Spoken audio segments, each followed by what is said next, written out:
नमस्कार दोस्तों, आज हम बात करेंगे syllabus for written examination for PGT biology. यानी केंद्रीय विद्यालय संगठन में अगर आप पीजीटी बायोलॉजी की पोस्ट पे अप्लाई करते हैं तो आपको सब्जेक्ट कंसर्न के लिए क्या सिलेबस रहेगा। ये सिलेबस सिर्फ रिटन के लिए ही नहीं बल्कि इंटरव्यूज़ में भी पूछे जाते हैं, यहीं से क्वेश्चन अराइजेस होते हैं, तो आप सिलेबस अच्छे से देख लें। तो आइए बात करते हैं हम सिलेबस की। First one is diversity of living world. ठीक है, हमारा जो पहली यूनिट है वो डाइवर्सिटी ऑफ लिविंग वर्ल्ड से है। इसमें देखिए कौन कौन से सब टॉपिक्स हैं। Taxonomic aids, keys, specimen management, systematic and binomial system of nomenclature, classification of living organisms, इसमें पूरे 5 किंगडम क्लासिफिकेशन आएंगे आपके, major groups and principles of classification within each group, हर ग्रुप का classification, general description of monera, protozoa, fungi, algae, bryophytes, pteridophytes, gymnosperms, angiosperms, major groups of angiosperms up to subclass, botanical gardens, herbaria, zoological parks and museums, salient features of animal. ठीक है, ये पूरा यहाँ ये phylum level, chordates up to class level, मतलब ये पूरी diversity आपने देख ली यहाँ लिविंग वर्ल्ड की। इसके भी आप नोट्स बनाना प्रिपेयर कर दें। नाउ सेकेंड यूनिट हम देखेंगे, हमारी कौन सी यूनिट है। Second one is structural organisation in plants and animals. इसमें आपकी पूरी morphology, anatomy, histology of angiosperms. ठीक है, एंजियोस्पर्म्स के बारे में, जैसे root, stem, leaf, flower, inflorescence, fruits, seeds, tissues. ठीक है, ये टिश्यूज़ में भी सारे मेरिस्टेमेटिक एंड परमानेंट टिश्यू, इसमें epidermal, ground, vascular, cambial activity, secondary growth, type of wood, animal tissues, इनकी पूरी morphology, anatomy, histology of annelids, insects and amphibians. ठीक है, तो इनको भी आप टॉपिक वाइज कवर करें। Now third topic, third unit हम देखेंगे, that is structural and functional organisation of cell. इसमें पूरा हमारा सेल कवर हो जाएगा।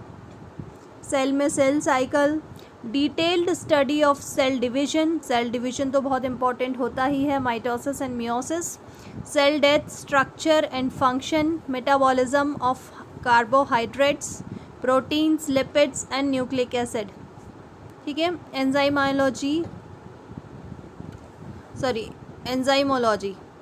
Classification and nomenclature of enzymes, structure, mechanism of action, single substrate and bisubstrate enzyme, activators and inhibitors of enzymes, factors affecting the activity of enzymes. तो इसमें enzymes भी हमारी पूरी कवर हो जाएंगी। नाउ प्लांट फिजियोलॉजी, जो हमारी नेक्स्ट यूनिट है वो है प्लांट फिजियोलॉजी। इसमें देखिए water relations, properties of water, water in tissues, cells, transport of water and solutes, transport across cell membrane, ये पूरी सारी चीज़ें आएंगी। ये आप अच्छे से पढ़ें, इसमें क्या क्या सब टॉपिक्स हैं उसके नोट्स भी आप प्रिपेयर करना शुरू कर दें। ठीक है, ग्लाइकोजेनेसिस के बारे में है, ग्लूकोनियोजेनेसिस भी है, और यहाँ पे और भी चीज़ें मुझे दिख रही हैं जैसे photosynthesis, growth, plant growth regulators हैं, और भी आप देख लें, प्लांट मूवमेंट्स के बारे में भी दिया हुआ है। नाउ इसका स्क्रीनशॉट आप ले लीजिए। इसमें देखिए हाँ ये भी है C2, C3, C4, ये सारे पाथवेज भी हैं, CAM, ये भी सब आप देखिएगा।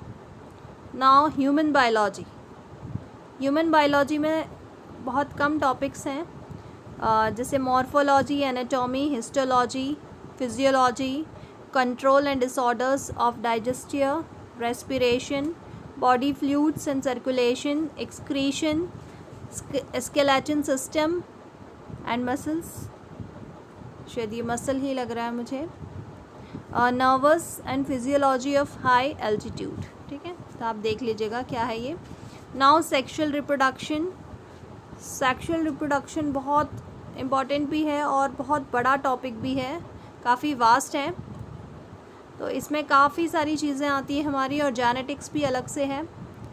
तो सेक्सुअल रिप्रोडक्शन में प्लांट्स, यहाँ पे देखिए प्लांट्स से शुरू किया है इन लोगों ने, तो प्लांट्स में भी पूरा हमारा सब कवर करना है।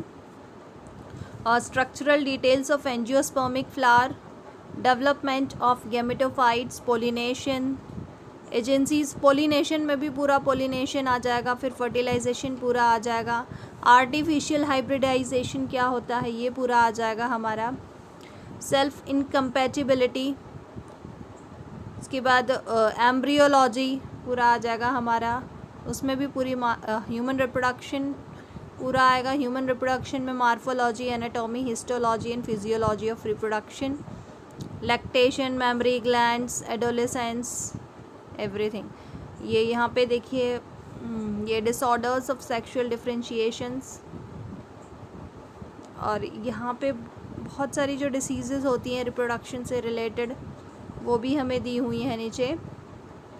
तो ये सारे टॉपिक्स आप अच्छे से देख लें, रिप्रोडक्टिव हेल्थ के बारे में क्या प्रॉब्लम और इश्यूज़ होते हैं ये सब इसी में आ जाते हैं पूरा। बर्थ कंट्रोल मेजर्स क्या हैं, इनफर्टिलिटी डिसऑर्डर्स, ये सारी चीज़ें इसमें कवर हो जाएंगी। इसका भी आप स्क्रीनशॉट ले लीजिए। नाउ जेनेटिक्स, जेनेटिक्स भी बहुत इम्पॉर्टेंट पार्ट है। तो जेनेटिक्स में principles of inheritance in variation, Mendelian genetics, inheritance of 1 gene 2 genes, post Mendelian inheritance, ये सारी चीज़ें इसमें कवर हो जाएंगी हमारी। Chemical nature of DNA and RNA,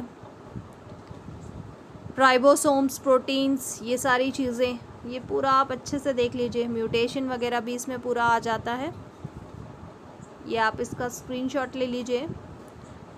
now अभी यहाँ पे ख़त्म नहीं हुआ था जेनेटिक्स। जेनेटिक्स में पूरा DNA fingerprinting, gene mapping, chromosome banding, everything, ये सारे के सारे टॉपिक्स भी हमारे कवर होंगे। इवोल्यूशन, कौन कौन से इवोल्यूशन कैसे हुए हैं, ये सारी चीज़ें आएंगी। एनिमल ब्रीडिंग, जीन थेरेपी, तो ये भी आप सारी चीज़ें देख लीजिए, है ना। टोटीपोटेंसी, यूरीपोटेंसी, ये सारी चीज़ें आप देख लीजिएगा। नाउ नेक्स्ट टॉपिक है हमारा बायोलॉजी इन ह्यूमन वेलफेयर। ठीक है, तो नेक्स्ट यूनिट हम देखेंगे, इसमें हमारा आता है बायोलॉजी इन ह्यूमन वेलफेयर में हेल्थ एंड डिसीज़, हेल्थ और डिसीज़ के बारे में कि कौन कौन से टाइप्स की डिसीज़ेज़ होती हैं, कॉमन डिसीज़ेज़ इन ह्यूमंस में कौन कौन सी कॉमन डिसीज़ेज़ हैं, इम्यूनोलॉजी, इनेट एंड एक्वायर्ड इम्यूनिटी क्या होती है, इम्यूनाइजेशन के बारे में और भी सारी चीज़ें हैं इसमें, तो ये चीज़ें भी आप देख लें। Plant breeding, strategies of food production, drugs and alcohol abuse, cancer के बारे में, एलर्जीज़ कौन कौन सी होती हैं, और इम्यूनिटी रिस्पॉन्स वगैरह भी पूरा आ जाता है। एंटीबॉडीज़ के फंक्शन, स्ट्रक्चर्स, ये सारी चीज़ें इसमें आपकी कवर हो जाएंगी। इसमें बायोफर्टिलाइज़र्स भी हैं, बायोगैस प्रोडक्शन कैसे होता है, ये सारे ह्यूमन वेलफेयर से रिलेटेड जो भी माइक्रोब्स हैं ये सारी चीज़ें भी इसमें आएंगी, तो इसका भी एक स्क्रीनशॉट ले लीजिए आप। Now next is principles of biotechnology.